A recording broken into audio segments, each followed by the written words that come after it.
Hi guys, welcome back to my channel. And in today's episode, we're starting a brand new book review series, The Chronicles of Narnia. And we're starting with the book People Know Best, The Lion, the Witch, and the Wardrobe. This book was written by C.S. Lewis and it was first published in 1950. It follows four siblings who discover a magical world hidden inside an old wardrobe. But Narnia isn't just a fantasy adventure. There's a war. There's a war happening. An evil ruler has trapped the land in an endless winter, and the children become a part of a much bigger story. In today's episode, we'll cover the premise, the characters, what readers of all ages latch on to, themes, Narnia lore, writing style, personal take, and the final verdict. And major spoilers from here on out. Let's cover who this book is for. It's great for readers who like classic fantasy, fans of magical worlds with their own history and mythology, people who enjoy stories about siblings, readers who like good versus evil stories, fans of fantasy that isn't afraid to get genuinely dark, people who enjoy books where the setting almost feels like a character, and if you've only seen the movie. The book is much shorter and simpler, but there's still a lot more details worth looking at, and it's really great in this book because it has a lot of details and a lot of visuals, and that's what I enjoyed. So here's what to expect. There's four siblings who are Peter, Susan, Edmund, and Lucy. It's kind of like a World War II era England, and there's a mysterious wardrobe. It's a completely different world on the other side, and there's talking animals like fauns, dwarfs, witches, giants, a giant lion named Aslan, evil queen, a prophecy of war, and one extremely place that's called Turkish Delight. And here's the premise and spoiler alert. So the four Pevensey siblings are sent away from London during World War II, and they're staying in the enormous country house of an old professor. While staying at the house, Lucy discovers a wardrobe. She walks inside and she finds herself in a snowy forest. This place is called Narnia. Lucy eventually brings her siblings into Narnia, and they discover that the land is ruled by the White Witch. Her magic has trapped Narnia into an endless winter, but there's a prophecy saying that when the two sons of Adam and the two daughters of Eve sit on the four thrones at Cair Pravel, the witch's reign will end, and there's a name everyone keeps talking about, Aslan. Now, here's what readers specifically they specifically what they latch onto. Latch onto the wardrobe, and it's probably one of the iconic entrances into the fantasy world. The idea is incredibly simple. It's just a wardrobe until it isn't. Lucy doesn't discover a portal with glowing magic. She literally walks through a bunch of coats, and suddenly she's in another world. They also latch on to Mr. Tumnus, and he's Lucy's first friend at Narnia. He's a faun and plays the flute. He invites Lucy to tea, but there's a darker side to his character. He's actually supposed to turn Lucy over to the witch, but instead he chooses to protect her. His decision establishes one of the book's biggest themes: choosing good and what's right over when doing good is dangerous. Now let's talk about the Turkish delight. Edmund meets the White Witch, and she gives him enchanted Turkish delight, and he becomes obsessed with getting more. It's basically magical manipulation through temptation, and this kind of reminds me of that story where these two children wandered into the woods and they met a house made out of gingerbread and sweets, and while they started eating it, the witch invited them inside and all that. And Edmund betrays his siblings because he wants power, comfort, and more Turkish delight. And it's funny on the surface, but it's actually a pretty dark introduction to how the witch controls people also latch on to Mr. and Mrs. Beaver, and they're one of the most memorable parts of the book. They explain what's happening in Narnia, and they introduce the prophecy, and they tell the children that Aslan is coming, which immediately changes the tone of the story.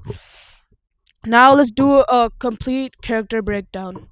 So the first character, our main character, is the main character is Lucy, and Lucy is the main character of Narnia throughout the series. And this she's basically the adventurous one who goes into the closet, and she's the youngest sibling. She's the first to discover Narnia, naturally curious, honest, brave, and believes in Narnia even when everyone else thinks she's making it up. Lucy's greatest strength is basically she trusts what she knows is true even when nobody else believes her. She's also the character who naturally connects with Narnia.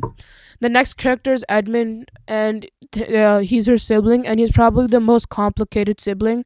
He starts out jealous and resentful and doesn't like being treated as a younger brother. The witch takes advantage of that, and she makes him feel special. She gives him food, she promises him power, and Edmund betrays his siblings. But his entire character arc is about recognizing what he's done and changing. And this is important because Edmund isn't simply the evil sibling, he's a kid who makes a terrible choice, and that's completely okay.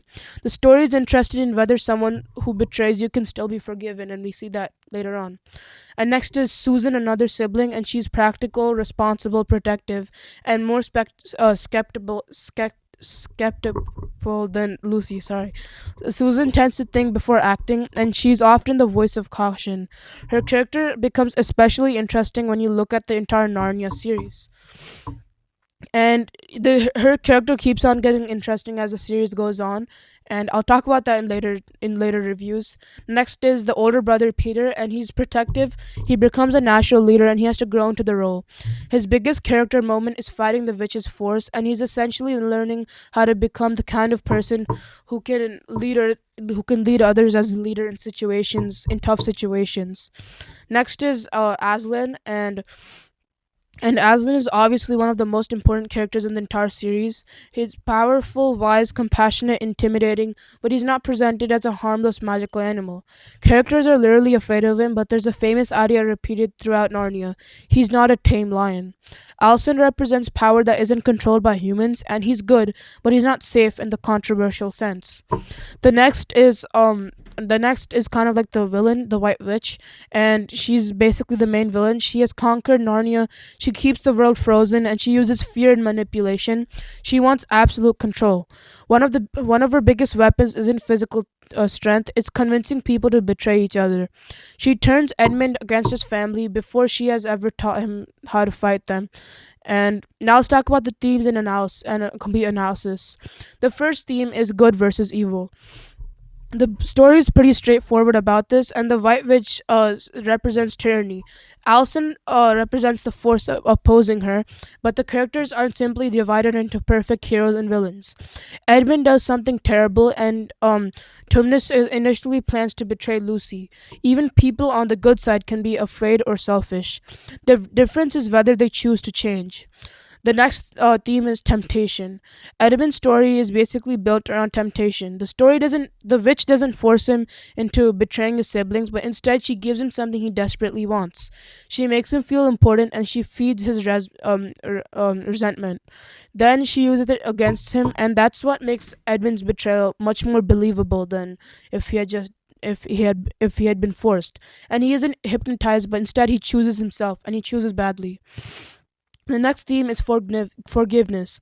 This becomes one of the biggest and most important ideas. Edmund has betrayed his siblings and he has helped the witch. He arguably puts everyone in danger, but Alison doesn't simply say Edmund is bad. Instead, Edmund is given a chance to change. The story is ultimately much more interested in redemption than punishment. The next theme is sacrifice, and we see this a lot in this book. Sacrifice is one of the big, bold themes inside of the book, and there's a lot of sacrifices happens, and Edmund's betrayal means the witch has a claim on him, and according to deep magic, traitors belong to her. Alcin offers himself in Edmund's place, and he dies on the stone tables, and then he returns. And this is where Christian symbolism becomes extremely obvious. Alcin's sacrifice, death, resurrection, forgiveness, redemption, the defeat of evil through self-sacrifice. Lewis wasn't hiding the connection, as Alcin is intentionally written as a Christ-like figure in this book. As remember, this book was written pretty long ago. And then comes the next theme, the deep magic, one of the coolest pieces of Narnia lore, and the witch believes that she has the right to Edmund because of the deep magic. Alzin reveals that there's an even deeper law, and the witch understands the law literally. Alzin understands the deeper meaning, and this establishes that Narnia isn't just a world with random magic. It has an entire moral and supernatural order behind it. Then comes the theme, always winter and never Christmas. It's one of the most famous descriptions in the book, and the witch's rule has basically literally disrupted nature. Winter isn't just weather, instead, it's a symbol of our control. Nothing grows, nothing changes, and everything is frozen. Then Alison returns. The snow begins melting, and spring arrives. Nature itself responds to the defeat of evil, and we see this at the end, where Alison basically defeats the witch. And then let's talk about the ending. The Pevensies become rulers of Narnia and they grow into adults. They have adventures and eventually they encounter the wardrobe again. Then they return to England where they're children again, and the professor basically tells them, "Don't worry, if Narnia wants you back, then you'll return." It's a perfect fantasy ending, but there's also something slightly sad about it. They had an entire lifetime at Narnia, but suddenly they're children again, and no one around them knows what they've experienced yet. And this is pretty interesting, and it basically pays off as a fantasy book. Now let's compare the book versus the movie. The book is much shorter, faster, and more narrator commentary. It has simpler descriptions and it's more focused on the children, and it's much more obviously written as a children's fantasy book. The movie, however, expands the story significantly and it adds more battles. It adds more character development and gives Peter a larger arc. It makes the witch more physically threatening and adds a war feel much bigger, and it adds scenes that aren't even in the book that look good in the ending. And the final battle is a moment where the movie massively expands on it and adds scenes that we don't see in the book. The book's battle is relatively quick, and however, the movie does a much better job and turns into a huge fantasy war with magic. This works visually, but it changes the scale of the story and makes it feel much longer. They also change on Peter as the movie gives Peter more internal conflict. He's struggling with becoming a leader, and the book moves through his development much faster.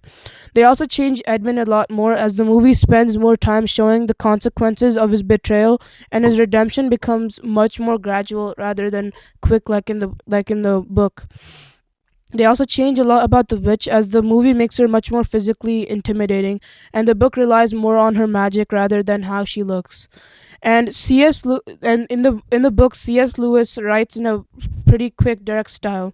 The story moves quickly, and there's not a huge amount of description compared with modern fantasy. The narrator sometimes addresses directly to the readers, and it gives the book the feeling of someone telling you the story rather than constructing an enormous fiction universe.